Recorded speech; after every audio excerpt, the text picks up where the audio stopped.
Tyler Perry got Corey Hardrick playing Pookie. Sad. Just sad. Now available in paperback at e-readers. Isis, Dark Incubus. The goddess next door gets enthralled in a romantic entanglement with an evil incubus in this all-new Isis series adventure. Get your copy of Isis, Dark Incubus in paperback and e-readers today. Better get the cool slow, y'all, cause we're having us a barbecue. I got a chance to take a look at Tyler Perry's Divorce in the Black on Amazon Prime. And the only way I watched this film is because it was part of a free 30-day subscription to Amazon Prime, and I really wanted to get some boxes of Carmella Creeper now that the monster cereals are available. So the only reason why I watched this movie and Batman Cape Crusader is because they came free with Amazon Prime, because I wouldn't pay a single dollar to watch this film. It's just a complete dumpster fire, and a dumpster fire of a movie that as I see it basically shows me how Tyler Perry has basically betrayed the black community and is now fully aligned with white supremacy.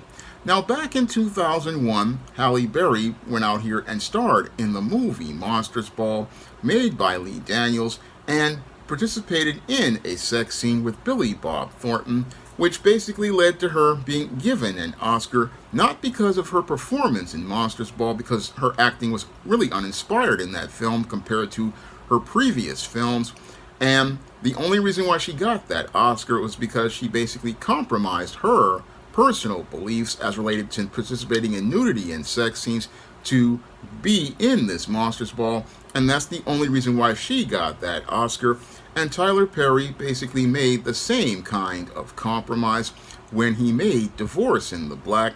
With Divorce in the Black, Tyler Perry has gone from being an inept filmmaker who was making films based on his personal traumas to willfully and intentionally compromising with the institution of white supremacy to promote anti-black messages inside of his films. Because when I look at Divorce in the Black and compare it to his 2004 film Diary of a Mad Black Woman, this film basically shows me how he's walked away from his pseudo-Christian values to become a part of the religion of white supremacy. Because everything in this film is all about promoting anti-black messages, especially towards heterosexual black men, and the entire story of this film is basically one that just degrades the image of black men and black women in an incomprehensible story that basically makes no logical sense. Now, the film opens up inside of a church as a funeral is going on for a allegedly poor family run by a matriarch single mother, and this matriarch single mother is lamenting the death of her son, who was shot by an old woman for trying to break into her home, I believe. And as they're having this funeral out of the compassion of the church with a donated casket, and the preacher is having a eulogy for the son because the son had no friends or anybody who cared about him, the mother goes into a melodramatic tirade as the pastor is out here saying that there was nothing positive he could say about this son. And this basically sets off an extremely melodramatic moment that basically shows me that Tyler Perry no longer is about respecting God and is now a full servant of white supremacy. Because in many of Tyler Perry's films, at least there was some respect for God and the house of God in the church, which really troubles me as related to the way he presented this film. I mean, you've got this black single mother who has no respect for God, no respect for a man of God, and has no respect for anyone at all. And as they are having this tirade in this church where she basically wants to fight the pastor, I mean, this just is, again, a disturbing scene that just really is poorly written, because this is not the way that black people even behave in a church. No, this is what a white supremacist wants to see as related to the presentation of black people, because when it comes to the white supremacists, what they want to see is black women being loud and violent and aggressive.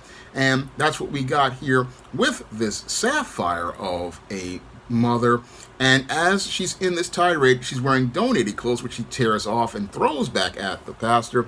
And then they go and take the boy's body out of the casket and take it back with them. And as I was watching that sequence, it just basically made me shake my head, because this was like the Stink Meter episode of the Boondocks on steroids. And this whole sequence and whole melodramatic tirade is basically meant to open up to show us the main characters of Dallas and Ava. And it's just so poorly done, because we don't get to see those main characters. We get to see this melodramatic tirade, and it's not really showing us, again, a picture that shows us a balanced picture of how this couple came together. The entire sequence is just meant to just stimulate people's emotions, and especially those of white and non-black people who are racist, meant to show them the stereotypes they want to see about black people, that we have no discipline or self-control, and even in a place that is supposed to be a house of God, we have even no respect for God. That's what's basically shown in this opening sequence, where we see black people basically acting like savages. And that's basically one of the reasons why I can say Tyler Perry has made the compromise with the institution of white supremacy to present the kind of images of black people that racist whites and racist non-blacks want to see, and not a balanced picture of us as people. Now, as this whole tirade goes on, we get introduced to Dallas and Ava. Dallas is the son of this matriarchal family, which is filled with dysfunction, and Ava is the pastor's daughter. And both of these characters are not well developed. No, they're not well developed at all. Basically, what they have with Dallas, who's played by Corey Hardrick, is they're trying to say that he's some sort of Pookie, and that this Pookie basically wound up getting involved with the pastor's daughter. But there's no real reason for either of these people to be together, outside of Tyler Perry putting them together to force them into his narrative for his extremely dysfunctional story. And the whole thing with this Pookie character is that he's very emotional and out of control. But as he's emotional and out of control and comes from this poor family, we're made to believe that even though he comes from a poor family, he has a job, which makes no logical sense, because as someone who worked with individuals like the Pookies when I was working at the Strive program at AmeriCorps Vista, I know that many of these individuals can't hold a job if they're extremely emotional and out of control. And when it came to Ava, she's the pastor's daughter, and she's involved with this guy, and they're living in a middle-class household, and again, they have their home together. It doesn't make any sense at all. I mean, if this guy is emotional and flies off the handle at a funeral, he couldn't hold a job, and it would be the woman taking care of him, because he has no discipline or self-control. But according to Tyler Perry, a guy who gets emotional at a funeral for a brother and gets out of control and violent can be able to work. And as he's able to work, he's in a relationship with a woman who's a pastor's daughter, and the pastor's daughter basically is with this guy, and he's with her even though she's got a father in her life, and she's married to this guy. And as she's married to this guy, they're supposed to be again together, and it makes no logical sense. It's sitting there, she's saying that she's trying to get him to have a breakthrough as related to things, because she believes that she can go out here and help this Pookie. Well, I would like to think if you're a middle-class woman, you would look to send your man to some therapy, or better yet, you wouldn't even get involved with that man at all if you had a father in your life. I mean, women who have fathers in their lives usually don't get involved with Pookies, because the father is there to vet that guy and keep that guy away from their daughter, especially if they know that they're their daughter is looking to get involved with a guy who's coming from a single mother household filled with individuals who are dysfunctional. You would think a father who's a pastor would be looking out for his daughter, but that whole logical sequence doesn't fit in a Tyler Perry movie where everybody just goes for the most dysfunctional people. And again, you got this Dallas guy who is emotional, out of control, and just cannot go anywhere. But this woman is going to go out here and look to try to be married to this man in an effort to fix him. And that's where she got it wrong, because when it comes to people, there ain't no fixing nobody. No, people are as is. And if he's coming from dysfunction, guess what you gonna get? You gonna get dysfunction. But this movie basically wants us to believe that she's looking to stay in this relationship with this man that she was trying to fix. And this man, because he doesn't know how to function, basically, again, he's going to have a job, but he's going to not be able to function to the point where they can't even take him to a restaurant. And as the story goes on, this guy who cannot function in life just comes out of nowhere and says he wants a divorce. No real motive for wanting a divorce. I mean, nothing to show us that this relationship isn't working, because this man cannot grow in any way because he's got the maturity of a 5-year-old and cannot lead in a relationship. I mean, we get no sort of psychology, no sort of depth to these characters. All of a sudden, he goes to a restaurant and gets embarrassed and then goes out in a tirade, talks about how he wants a divorce. And usually, again, that just runs diametrically opposed to what actually happens in the world, where 80% of divorces are initiated by women.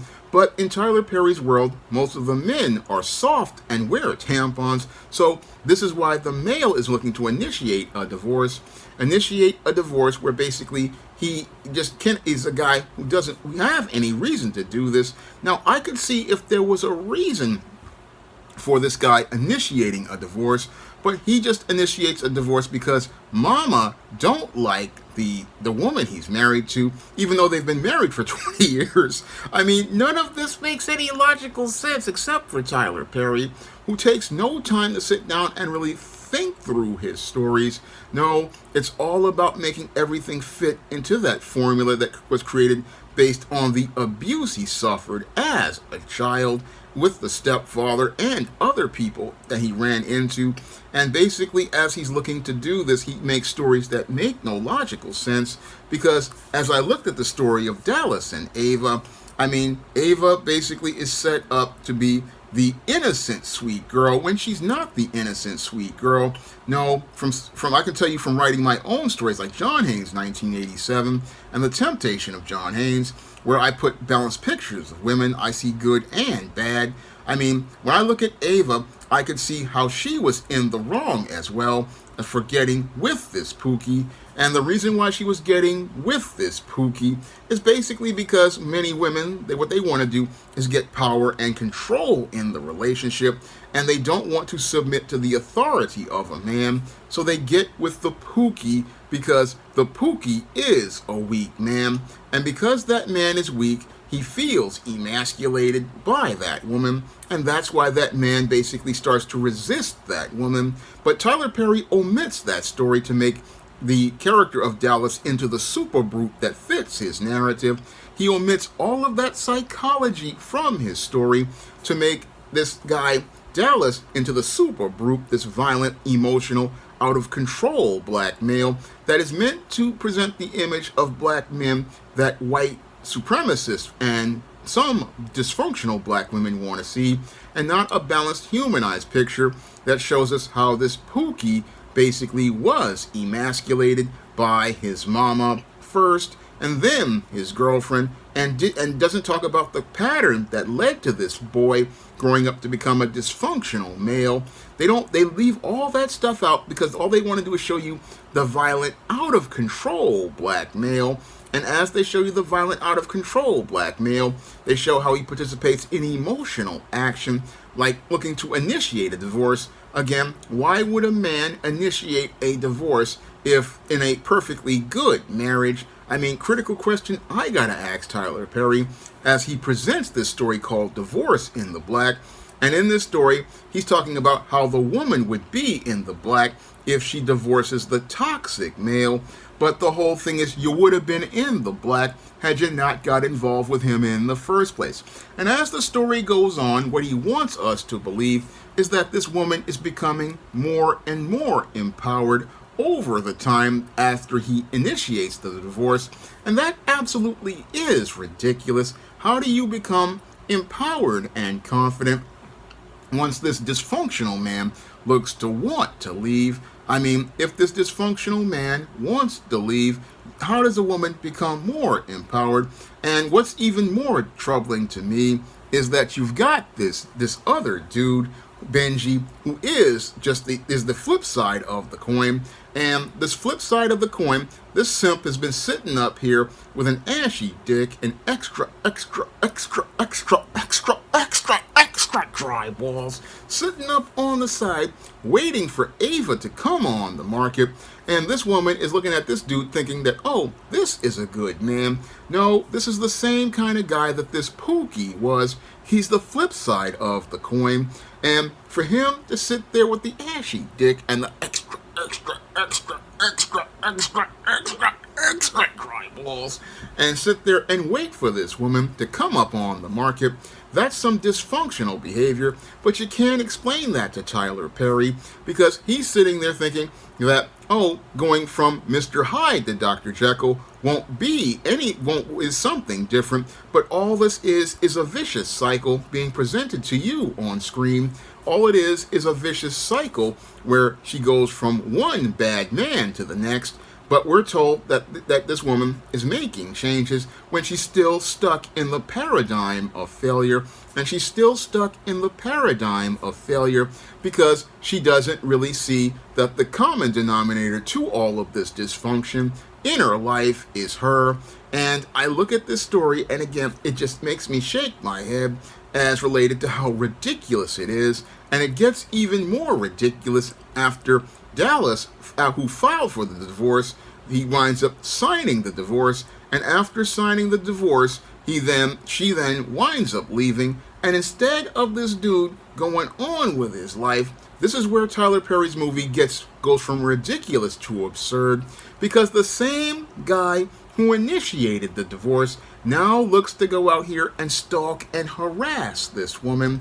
Stalk and harass a woman that she basically divorced and filed for divorce for. That makes no logical sense, but it only makes sense in the emotional and dysfunctional world of Tyler Perry, where he's not ever experienced a black man or ever known healthy relationships with black men or had any sort of interaction with a healthy black man. And for Tyler Perry, he thinks, oh, a guy who then files for divorce from a woman will still want to go after that woman and want to continue making accusations against that woman.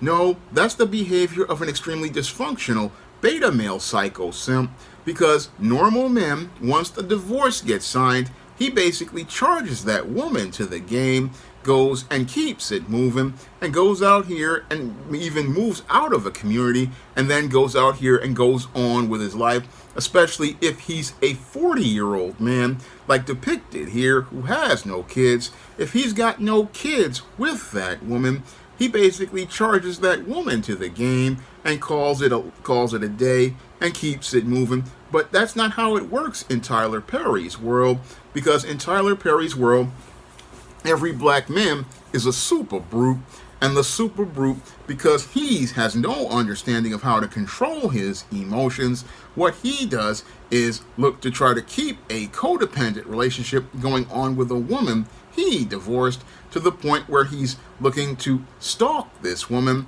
and also looks to do things that are antisocial, like killing all of Benji's animals on his farm.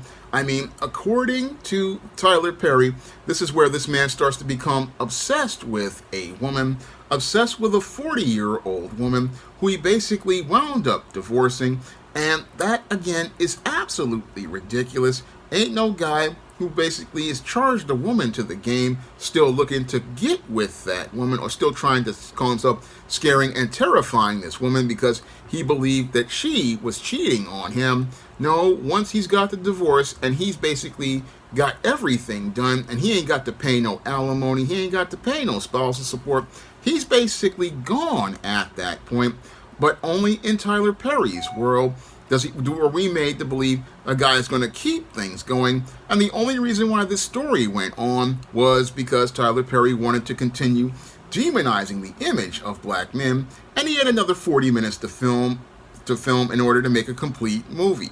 Now, as the story goes on, again, this is where the Dallas character just goes into, again, berserk mode. And as he goes into berserk mode, he goes stalking and harassing Ava. Then he goes after Ava's mom, which leads to the pastor going over to the house of dysfunction with these hillbilly Negroes. And as he's there looking to take his guns over there to deal with them, they then attack him, and that's just, again, a plot device. So we can get to see Ava turn into strong black woman. And strong black woman basically has a confrontation with Dallas, which eventually leads to an anticlimactic ending where we get to see the strong woman taking down the black man, color purple style, emasculating him, stripping him of his manhood and masculinity, and basically making it where she can go on with her life with her new beta male boyfriend. And this film, again, basically is one where Tyler Perry compromises his whole pseudo-Christian beliefs to begin be a part of white supremacy, because this film is the first Tyler Perry film where I see he basically escalates things to the point where we've got characters using profanity like F-bombs. We've got graphic sex scenes in a Tyler Perry movie. Usually in early Tyler Perry films, he would avoid putting those types of things in his films. But this one, basically, again, is the one that signifies him going from serving God to serving white supremacy. And as he looks to serve white supremacy, he presents us with one of the worst depictions of black manhood and black masculinity in this film, whether it be the Pookies in that family raised by that single mom, or the depictions of the pastor, the black male, who basically shows no example of leadership, of black manhood or black masculinity, or the so-called good brother, who basically is a beta male. We see no balanced depictions of black manhood or black masculinity in this film. No, this film basically goes out here and does the same thing that Alice Walker's The Color Purple does, demonize the image of black men, showing us that black men are incapable of being leaders, such as this pastor, such as Dallas as a husband, such as Benji as a man. I mean, we see no depictions of black men that show us black men as leaders, protectors, or providers. No, we see men who are incapable of even leading themselves, and we see the black woman being presented as the ultimate victim. That's another thing that I didn't like about Ava's presentation. She was presented as the ultimate victim, a victim of everything, but never has to take accountability for anything, never has to say, hey, I picked this Pookie, I made this bad decision, and this man, I picked him because I thought I could fix him in a covert contract, but that covert contract couldn't be fulfilled because this boy is the sum of his mother. He is as is, and because his mother was broken and dysfunctional, this is why he is broken and dysfunctional. But that's the kind of psychology I use in my stories. I mean, when I write a story, I try to put some psychology in it to show you the motivations of those characters. But Tyler Perry doesn't mean to put that kind of care into his films, because he believes that most black audiences and many of the racists are out here, they only want to see things that stimulate their emotions as related to the black image, and he's looking to sate those people now that he has been given a position inside of the system of white supremacy, now that he's a part of the cabal that I believe he's with Oprah Winfrey, Curtis 50 Cent Jackson, Esquire, and many Lee Daniels and many others who want to control the black image. They want to present the images that they believe will make racists feel comfortable, and that's what Divorce in the Black was all about. It's not a black film that is meant to depict black life like the way Spike Lee did in many of his movies, or the Hudlin brothers did with House Party, or Robert Townsend did with Hollywood Shuffle, or Bill Cosby did with The Cosby Show. No, this film was again made by a black bootleg for white racists to give them their ideas of black people, because as I looked at this film, I just had to shake my head, because again, when I look at that opening scene, I mean, showing no respect for God, no respect for the dead. I mean, this was again, this is a racist idea of how savage black people are, and the ultimate thing that they were saying is that this black man was so savage, that Dallas was, that he had to be taken out.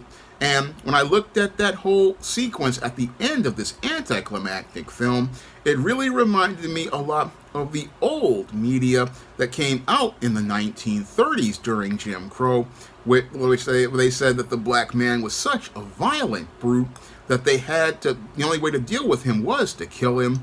I mean, that's basically what Tyler Perry was presenting on screen with this film as related to the depiction of black men.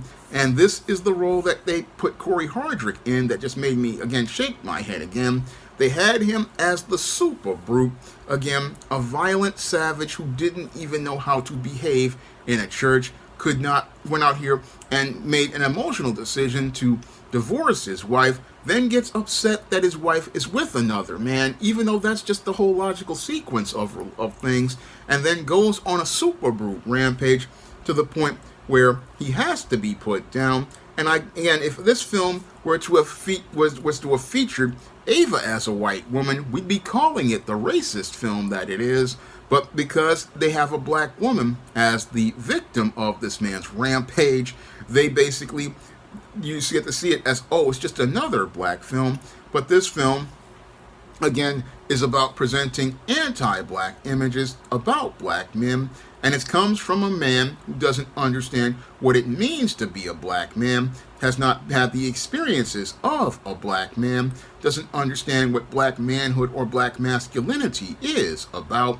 Because if I were to have written the exact same story, it would have been a lot more balanced, it would have been a lot more humanized, there would have been a lot more psychology. I mean, with a pastor's daughter, I did a pastor's daughter in my novel Eternal Night, and I showed how that pastor's daughter, her motivations for rebelling was because she took the gospel for granted, and that was her motivation. But you don't get any of that psychology because, again, Tyler Perry doesn't understand people, and because he doesn't understand people, he can't tell a story about people. No, he can't tell you a story about people because in his world, black people are not human as he sees them. No, he only sees people from the lens of abuse, and that's why every film that he presents is of black people being abused, and that's why racists love to have Tyler Perry presenting media on screen, and some black women like to watch Tyler Perry because it puts them in a place where they can see the same dysfunction on display, but they never see a road to healing. They never see a road to healthy growth. Because when I look at Ava, she's again still stuck in this pattern where she's gone from one beta male to another beta male, and it's only a matter of time before Benji were to turn into a Mr. Hyde, because I know the pattern of the nice guy. I know the pattern of the nice guy because Pookie was the nice guy trying to please Mama, and since he couldn't please Mama, what led to him becoming so angry and violent at women is his dysfunctional relationship with Mama, and because he had a dysfunctional and violent relationship with Mama, that's why he's violent with you. But no, Tyler Perry don't dig that deep. No. All women want to do is feel good for a moment about the strong woman taking down the Pookie. And again, this film is not a film made by black people for black people. No, this is just, again, a whole lot of racist stereotypes that present the worst image of black men. And this is a sad state of affairs when it comes to black film. I mean, I feel like I'm in a dark age these days because the images we're getting are on the level of those that we got on Jim Crow.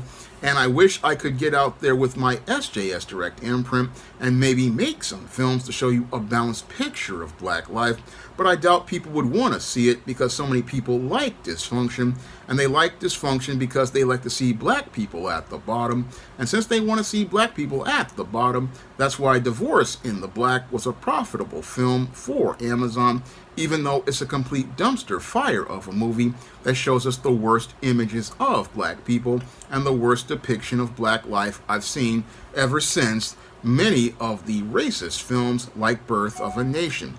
Now, if you want to pick up some of my positive black fiction on the SJS Direct imprint that shows you a balanced picture of black life, you can find many of those books, like the books such as A Recipe for Success, the ISIS series, the Esteem series, the John Haynes series, The Temptation of John Haynes, the Spinsterella trilogy, my black sorority novel, The Thetas, or my black vampire novel, Eternal Night. You can find all those books on Amazon.com in paperback and Kindle format. You can also find them at other online booksellers like Draft to Digital, Google Play, Barnes & Noble, and big box retailers like Walmart and Target. And if you'd like to see me make more videos talking about films, black films, and taking these bad films to the barbecue, you can send a donation to the Patreon, the PayPal, or the Cash App by clicking the links in the description box. That's all I have to say for this video. You can comment, rate, and subscribe. Now available in paperback and e-readers, Esteem Horror in the Hamptons. The aspiring angel tries to escape a house of horrors in this action-packed, all-new Esteem series adventure. Get your copy of Esteem Horror in the Hamptons in paperback and e-readers at online booksellers everywhere. Now available in paperback and e-readers, John Haynes' Illuminati. The man who rules the world takes on the head of the global elite in this all-new action-packed John Haynes series adventure. Get your copy of John Haynes' Illuminati in paperback and e-readers at Amazon.com and online booksellers everywhere.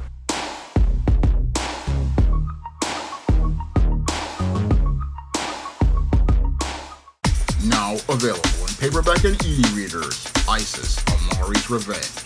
The goddess next door is confronted by a Nubian queen out for revenge at the Metropolitan Museum of Art in this inaugural Isis series adventure.